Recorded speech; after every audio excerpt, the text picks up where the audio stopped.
今天可是从从容容、游刃有余啊！这都难得啊几点了？快11点了。10点半啊！你看我宝子还在这睡着呢，躺着睡着多舒服！你看，10点半了，我们才准备出发，因为下一个营地啊，离我们这儿多伦多啊，也就奥兰多啊，奥兰多，对不起，加拿大待习惯了，总是奥兰多和多伦多分不清楚。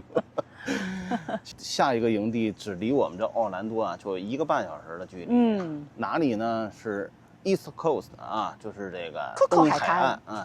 对，有熟悉奥兰多的人可能知道有个叫可可海滩。哦，可可海滩。哎，也就是东边100多公里的一个距离。嗯，在那儿准备再待7天，7天之后再回到这儿。嗯，其实呢，这个 Southern Trails 啊，它是有它规矩的啊，也就是说，所以我们需要跳来跳去这样啊。那么也就是7天之后，我们从东海岸还会回到这个营地。但是这正符合了我们希望的，因为本来可以住得更长啊，它不是7天这么短了，只是因为我们想跳来跳去，住更多的营地，更多的体会，然后。你住一个营地，就会对周边呀，哪怕道路啊、周边的一些设施啊，或者周边的这种感觉啊，做一个深入的了解。我对这个营地呢，这次倒是留下了不同的印象。我们这个营位啊，晚上啊有那个蚊子，有黑蚊子，但是我们前面奥兰多的那个营位呢，有蚂蚁，没有蚊子。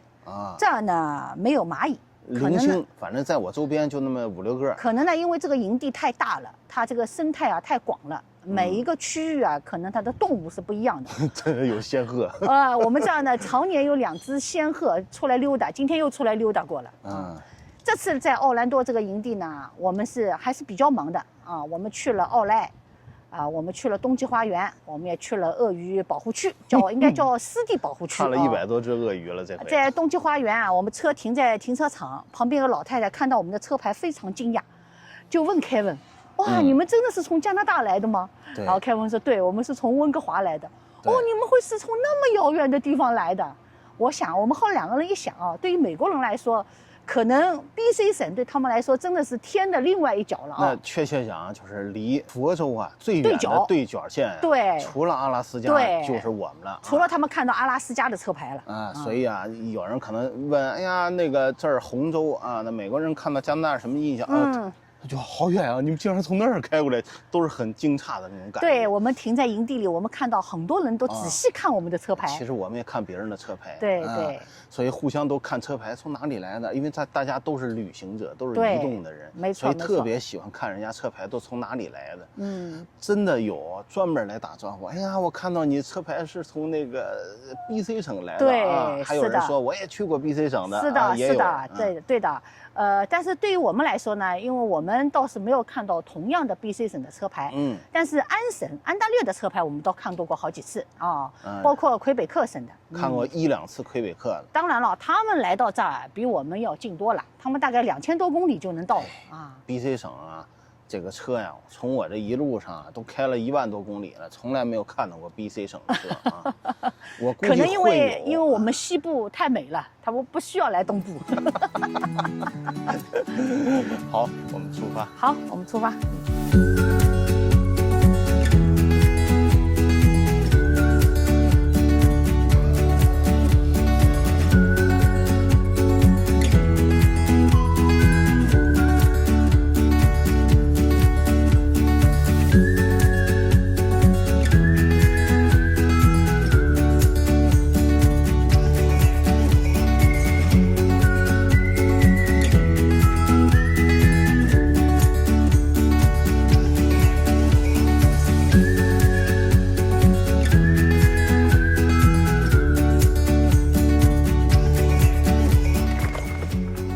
好，120公里的行驶，我们到达了。今天这个行驶的距离呢，是我们到佛州最近的一次。离开那个奥兰多营地呀，到达这儿也是将住7天时间。如果没有特殊原因呢，我们在佛州的营地呢，基本上都是1周。当然，迈阿密除外，迈阿密是我们在佛州停留时间最长的一个单个营地。Key West 呢，因为抢不到1个礼拜，也就住了4天。其他的营地呢，基本上我们都是1周1更换。一周一更换呢，基于呢一个是 TT 和 TC 的会员的一个游戏规则的规定，还有一个呢，本身我们自己呢也是非常愿意挪动，我们并不愿意在一个地方呢长期的停留，这样呢我们就可以去到佛州更多的营地。前一周呢到达奥兰多的时候，刚到的时候呢最低温度只有6度，今天离开的时候呢最低温度已经有了14度，那么最高温度呢也从10几度升到了将近30度。我们感觉整个佛州温差最小的呢，应该就是迈阿密。迈阿密的温差呢，让我感觉特别舒服。晚上坐在房车外面，真的是一种享受。那么奥兰多呢，晚上坐在外面，稍微温度还稍微差了一点，还是要披一件外套。当然了，这个我们上一周在奥兰多做的这个营地呢，户外好像还有一点蚊子，但是呢没有蚂蚁。反正呢，就是佛州的生态就是这么丰富多彩，也是要接受这个。最主要的呢，今天是我们旅行的第60天，整整60天。这样呢，我们的行程呢，基本肯定是过半了。60天里面呢，非常顺利。当然了，人和狗都比较健康，房车和车目前也没有掉链子。所以说，出来旅行最主要的还是健康和安全，希望接下来的一半的行程我们也能如此顺利。好，房车旅行60天愉快。遛狗发现，就在我们营位旁边的池塘，就有这么一个警告牌：小心鳄鱼和蛇。哦，我的天哪，这下要和鳄鱼做邻居了。前面那个地方啊，它是那个鳄鱼的雕塑，我还以为真的是鳄鱼了，刚才定睛看了一下。远处这个就是我们今天刚刚到的营位，非常好，也是在树荫下面，树影斑驳啊，若隐若现。这儿的温度呢，好像没有奥兰多的高。我们这个营位旁边呢，也有几个养老房。但是呢，营位和营位之间呢，间距呢还是比较科学的，我们非常满意。我们这还是一个把边的位置。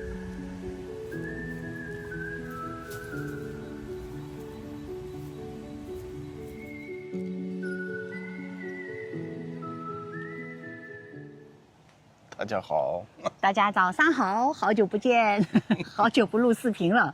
我们是跟自己讲的，好久不见。躺平了3天。今天是我们旅行的第64天，我们到佛罗里达的第47天，我们到这个库克海滩呢，已经有4天了，一直呢就是悠悠闲闲的，还是原前我们的套路啊，休息、购物，然后还是休息。今天呢，我们觉得还是要出门看一看。虽然说佛罗里达的海滩都很漂亮，但是 Coco 海滩呢，它是非常有名的，是美国著名的冲浪者天堂。那么我们去过圣达克鲁兹，大家也看过我们的视频，那个地方我觉得冲浪者天堂已经够算了吧，夏威夷就不用说了。那么 Coco 海滩有比它更甚吗？所以我们决定今天还是去海滩上走走。这个营地呢，我们住的非常舒服啊。最舒服的原因是因为这个营地居然会收垃圾。我觉得这儿就是比奥兰多啊气候上更温和一些。哎，我觉得靠海的营地温差小，它还是那个我说的，就是它总是微风习习的。对，没错啊，就是一直有微风，然后呢温差早晚的温差又小，然后天呢始终是蓝天白云，阳光特别明媚，也不是觉得特别那个刺眼。收垃圾呢，其实我们在亚利桑那州呢那个 KOA 营地呢遇到过一回，但是那次呢因为只住1晚，并没有明确的感受啊。因为在这个 Coco 海滩呢，我们要居住7晚。所以我觉得特别爽，再也不用开着车去扔垃圾了。每天早晨把垃圾放在道路的尽头，就有老爷爷来收。这一点我是居住了这一圈营地之后感受最好的。这个营位呢是在一个大树下面啊。阳光上肯定是占优势的，就是它不晒的，不暴晒啊。不仅有利于你在外边坐，你看我们这个营位呢是冲南的，如果没有这个树的话，基本上。即便拉开这么大的遮光棚呢，也照样会晒着，也没有办法坐在外边。所以夏天露营的时候，最主要的除了营地的环境之外，你这个营位的朝向也特别重要。这儿相当于夏天了。我们在北美的西海岸啊，尤其是在温哥华附近露营的话，从来没开过空调，所以在这儿还时不时会中午开一些空调，所以相当于夏天了。再小声的说一遍，如果在炎热的地方露营，记得在马桶里面多扔一个球哦。对，否则会有味儿了啊。对，平时我们在西海岸呢都扔一个球，发现来了佛罗里达不够用，必须起码要扔2个球哦。而且呢，我刚才还没，我接我刚才的话讲呢，你看上面掉的树叶啊，中佛州啊也是一个掉树叶的地方啊，还有人来收集树叶。对，这也就是我们前2集吐槽过的那个和平河营地，他只是把道路上的树叶吹进我们营位里，就什么也不干就走了。但是人家这个营地是来收集树叶的，昨天来打扫，今天收集拿走了。所以说，好的营地和差的营地，你只有居住了，比较是非常明显的。以前我听人家聊天说这个，有人问那个奥兰多附近它那个树叶掉不掉啊？有人说掉，但不会掉光啊！我现在体会了，就是在树，你看啊，上面还都是绿的，但是掉下来的树叶就都是黄的、枯的树叶啊。还好呢，它有绿草衬着，否则你感觉查了一下，这个好像叫橡树，就掉像毛毛虫一样的这个小树叶，我感觉就是掉在地上，你去一捡它就碎了。我们这个营位看一下，后面就是美丽的湖。是一个把边的位置，环境还不错，但是还是那个，就是跟传统的 TT 营地区别，就是这儿还是有很多长期的用户对，尤其建好了小房子的这种，对，它有很多的那个养老房，和我们刚到佛州的时候住的坦帕的这个营地特别像，有点相似。这就是可可海滩小园。好，出发。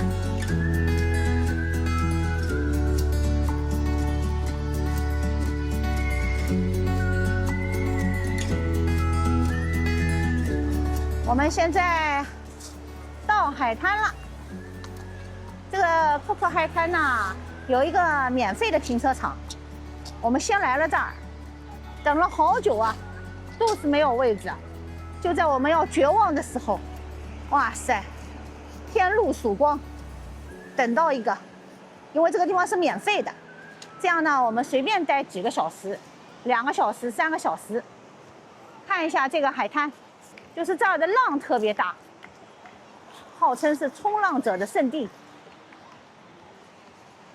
Kevin 现在安营扎寨，我们有一个半敞开式的帐篷，背了7000多公里啊，都还没有用过，今天终于用了。咱小狗，你看，我背着呢。看一下 Kevin 的绝技，他已经好久没搭了。这帐篷一共就扎过1次，在上次去年的班夫的时候，我都忘了怎么弄了。最主要是这个气氛，让它搭一会儿，我带大家看一看海滩，一望无际的海滩啊，如此的平整啊，远处的白云啊和白浪啊。就是看不到头的海滩，平坦，沙质又好，又让我想起俄勒冈的海滩。我觉得俄勒冈的海滩也非常的美，但是不知道为什么俄勒冈的海滩人气比佛罗里达要差远了。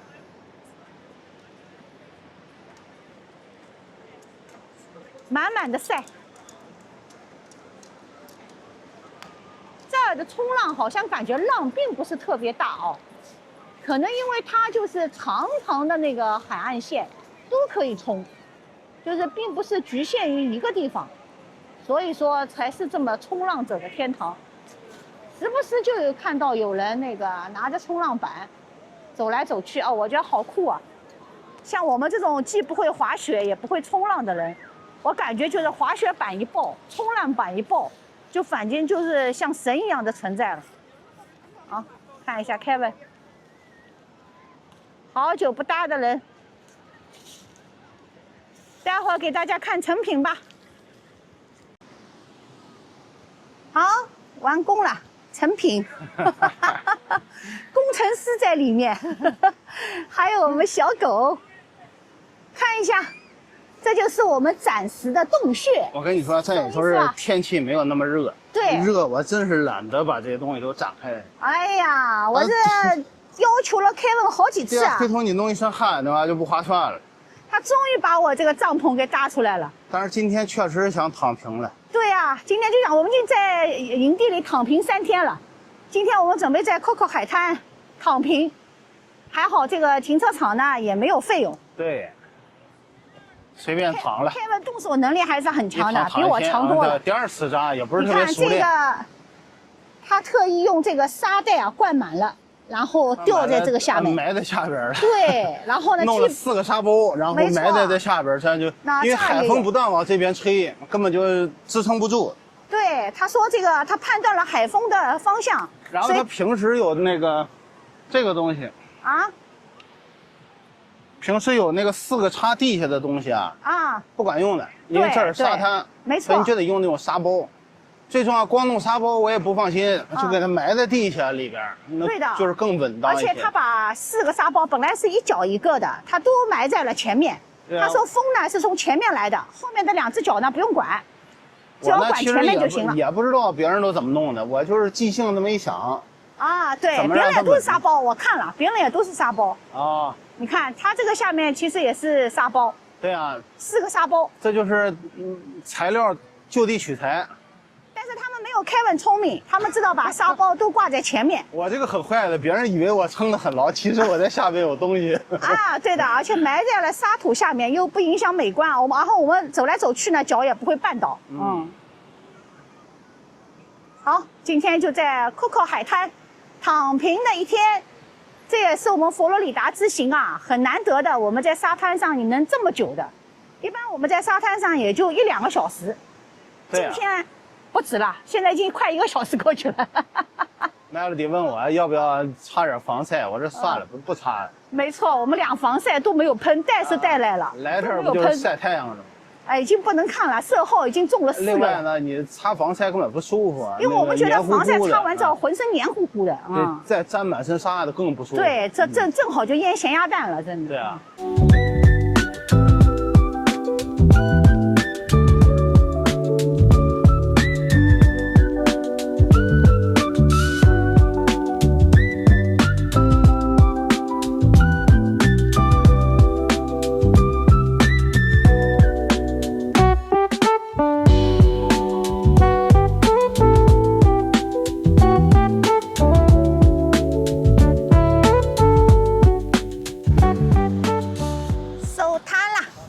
走摊儿，看我们狗子有专属的劳斯莱斯啊！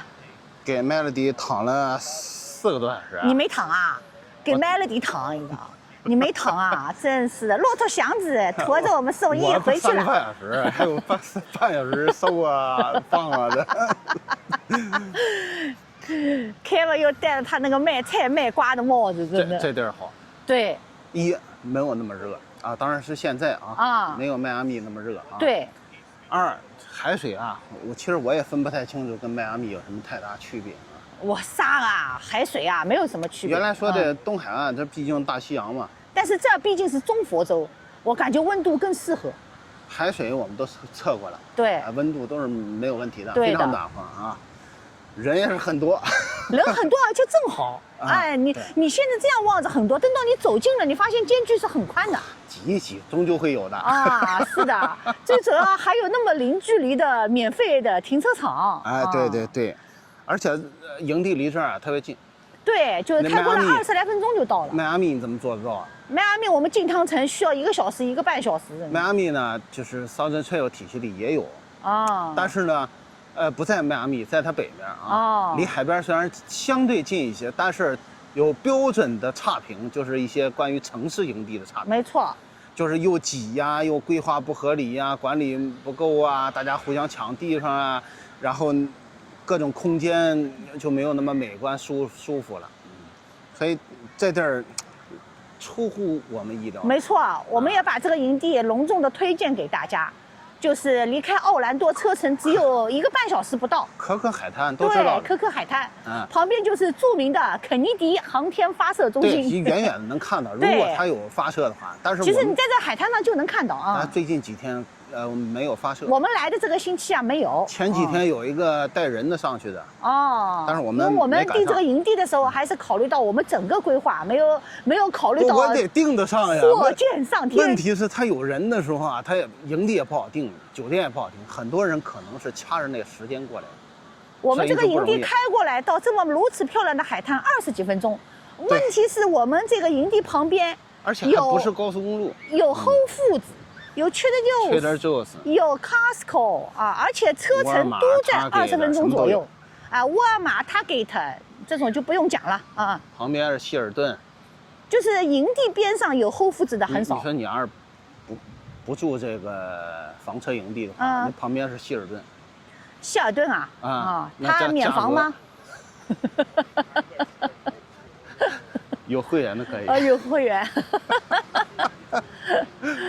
收摊了，收摊了。还有刚来的。而且最重要的是，现在天气并不是特别热。我刚才赤身裸体的啊，当然下半身都在，上半身不在啊。站在那里边也没有觉得特别晒得慌，大概气温好像今天最高气温才28度，好像。哎呦，我觉得今天的气温来海边真的来对了。微风习习，我就喜欢微风习习。我现在发现我有些地方的温度你不能完全参考，因为什么呢？有些地方的温度啊比较闷热一些。没错，别看它只有25、6度，还有一些地方，你比如说像东南亚，它同样的气温它比较潮湿一些。可是所以就不能完全靠气温。对的，是的。就是我们佛州这样47天以来，这个海滩感觉是最好的。还得靠人来体会。没事儿，我来体会，我晴雨表啊。没错，就是其实呢，很多旅行攻略大家通过 AI 都能知道，但是我们俩做的攻略呢有活人感，大家还是要多看我们。但是有的时候说话也是相对而言，我发现我们的观众看得很仔细，所以我们得补充一下，很多时候。热不热，人多不多，东西贵不贵啊？这些东西其实也是相对而言。因为如果你要看我们看我们频道时间长的话，可能知道我们的尺度，我们去过什么地方，我们来自什么地方，可能比较的那个参照的物啊。你这些话讲得很好。参照物呢就比较清晰。大家心里的参照物不一样，就比较清晰了。有可能得出的结论不一样啊。而且呢，也不要把偶发事件当作经常的事情。没错，因为。但是呢，有一些观众啊，刚看我们频道也没关系，那因为你刚看嘛，所以看到我的言论可能就会比较，所以你得订阅，你得常看，你得长时间看，这时候你到时候你再说我2句，我就五体投地了。我们再给自己做一下广告。哎呀，我们是最不经常做广告的，我们很少跟人家说我们给自己做广告，欢迎大家订阅、评论，然后。谢谢大家。